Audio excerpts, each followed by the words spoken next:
Hi there, Vladimir here, with another video about how to learn a foreign language.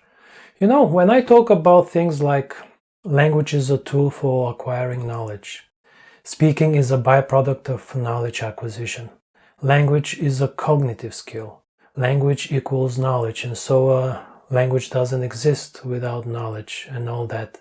Some people say, enough with your highfalutin language, all that philosophical mumbo-jumbo. I'm not interested in acquiring knowledge. I'm not serious about learning my target language. All I want is to have a simple conversation with the locals, and other methods seem to teach that.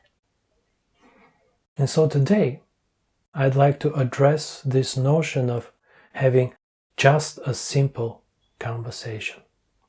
There are so many problems with the idea of just a simple conversation. Problem number one. What makes you think that other people want to have just a simple conversation with you in their native language? 1 billion native and fluent speakers of English waiting for you to have a simple conversation in English. 120 million Japanese eagerly anticipating your arrival with sushi and sake to have a simple conversation with you in Japanese. Nothing fancy, just a simple conversation. How full of yourself you need to be to think that there are people waiting to just have a simple conversation with you in their native language. Learning a language because you want to speak it is like learning to play the guitar because you want other people to listen to you play. It's a non-starter. Language is not for others to hear what you have to say, but for you to understand what others are saying, whether verbally or in writing. Nobody, and I mean nobody, cares about what you have to say in their native language. Which brings us to problem number 2. Why not have a simple conversation in your native language? Do you dislike your native language? Do you hate your compatriots? Don't conflate your desire to socialize with wanting to practice your foreign language speaking. We are social animals. We need to interact with other human beings, but that has nothing to do with what language the interaction is conducted in. The brain can't tell the difference between Cogito ergo sum. Je pense donc je suis. Myslio znaczy sam. I think, therefore I am. It's what you say, not what language you say it in. If people find value in what you have to say, they'll listen to you in your native language by hiring an interpreter or translating your words. Ask Descartes, Nietzsche, Plato, Murakami, Cervantes, J.K. Rowling, Dostoevsky, Einstein, Carlos Ghosn, Fabio Capello. Problem number 3. Everything is just a simple conversation. For physicists, talking about physics is just a simple conversation. For movie critics, talking about movies is just a simple conversation. On the other hand, there is no such thing as just a simple conversation. That's problem number 4. Every conversation revolves around a certain topic, a topic you need to be knowledgeable about. If you want to talk about movies, it's not enough to just watch movies, but you also need to read and listen how movie critics talk about cinematography, performances, plot, dialogues. Otherwise, all you'll be saying is, that movie is good, that movie is bad. If you want to talk about food, it's not enough to just eat, but you also need to read how other people, how food critics talk about flavors, textures, seasonings. Otherwise, all you'll be saying is, this food is good, this food is bad. And it's the same with every other simple topic like traveling, fashion, cars, sports, etc. It's about what you say between "what's up" and "take care", between "genki" and "mata", between "privet" and "пока". Make sense? Hope so. Problem number 5 with the notion of having just a simple conversation is that if by just a simple conversation you mean the type of conversations you have with your childhood friends and neighbors, then forget about having similar conversations with foreigners. While on the surface such conversations do sound simple, in actuality those are the most complex conversations because there are so many shared points of reference. You grew up watching the same TV shows, reading the same books, playing the same video games for at least 2 decades. A single sentence contains so much information in terms of references to movies, pop culture, history, religion, politics, literature.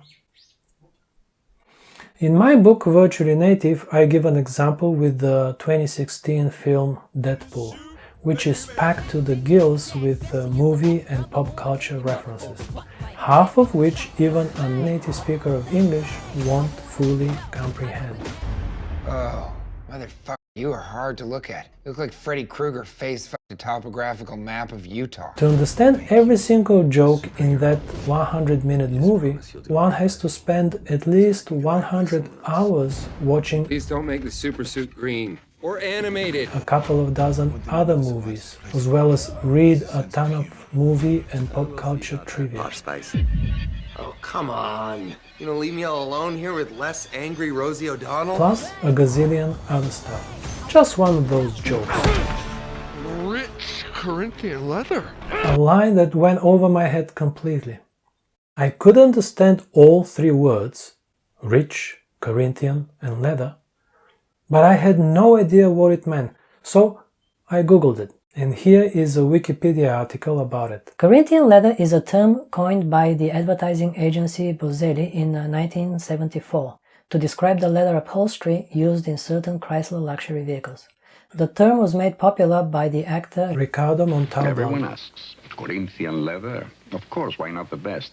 It's the same with our new Chrysler New Yorker. It gives you everything. Powerful V6, anti-lock brakes, front-wheel drive, rich leather. Who appeared in a lot of Chrysler commercials in the 70s and 80s, who later on said in an interview, You know what I mean? But does it mean anything? Nothing. so you need to know all that, plus notice that the vehicle Deadpool fell in is manufactured by GM, not Chrysler. Rich Corinthian leather. 3 words with so much context. What I'm trying to say is that you will never have with foreigners the type of simple conversations you have with your childhood friends or compatriots in general. That's why immigrants tend to stick together, whether it's Brits living in Spain or Americans living in Japan or Japanese studying in the US or just foreigners hanging out with other foreigners. Okay, and now let's talk about something I call prefab conversations. The latest trend, nonsense, is to sell language in the form of prefabricated conversations based on different situations, i.e. situational approach. Say Japanese at the airport, Japanese in the supermarket, department store, hospital, hotel, restaurant, on the phone, in a meeting, when negotiating, when asking for directions, and the list is endless. Learners and teachers role-playing various situations as if So today's topic is discussing plans. the learner will somehow magically retrieve and plug in that very same conversation when the situation happens for real. Today we will do a mini lesson. Okay? Hi, what's new? Not much. Which do you prefer, Shibuya or Harajuku? I prefer Shibuya. Practice more ways to invite people and make plans today. Okay. Okay. You go to a restaurant, retrieve the restaurant dialogue from your brain, plug it into your mouth, and start speaking. Then you go to your hotel, retrieve and plug in the hotel conversation and start talking. The next day you use the taxi conversation plugin, then the airport one, and so on and so forth. And there is a gigantic subset of business conversations. Business English, business Japanese, business French. A prefab conversation for each situation. It even rhymes. It'd be funny if it wasn't sad. English conversation, called eikaiwa, is a multi-million-dollar business in Japan. Students and teachers reenacting fake conversations with zero benefit for the former. Today, are you ready for the lesson? Yes. I want to know something. Can you tell me, where do you work? Oh, I work at ABC Trading Company. Okay. And we send Japanese products to other countries. Okay, fantastic. That sounds like an exciting job. So it was nice to meet you. Nice to meet you too. Yes. Let's make plans. Okay. All right, cool.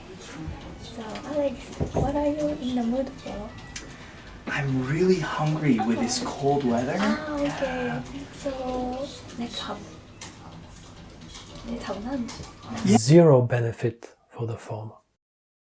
I should know. I was a conversation teacher once.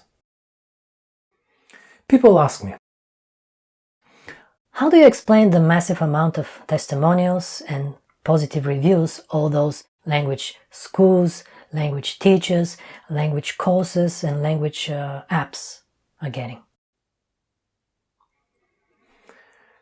You see, I used to lose sleep over that and a few other questions. Like, why do some people still believe that the earth is flat? Why is Duolingo a multi-billion-dollar company? Why is alcohol legal but marijuana isn't? What compelled Harmandeep to write the following review of my book? Not gonna read it, you read it yourself. And please tell me, what's more absurd than criticizing a book on how to learn a language in broken language? And to prove that I am perfectly objective, we'll also ask you to read the 5-star review below, in its last sentence. If I persist with my English with Vladimir advice, then that day is not far when I speak like Vladimir. Keep in mind that the first thing I say in my book is that speaking is not the main function of language.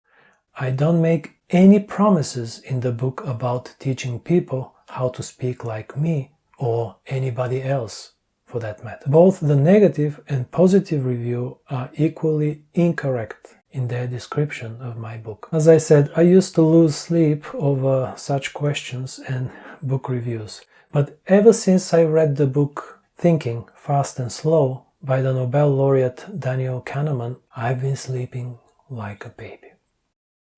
You see, the quote I chose to represent my book is, "Give a man a fish and you feed him for a day. Teach a man to fish and you feed him for a lifetime."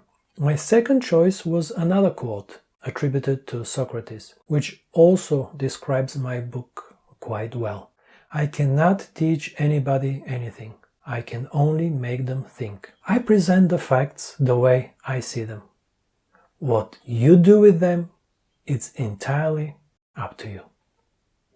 Everything you need to know about how to learn a foreign language you can find in my book, Virtually Native, which is available on Amazon and virtuallynative.com.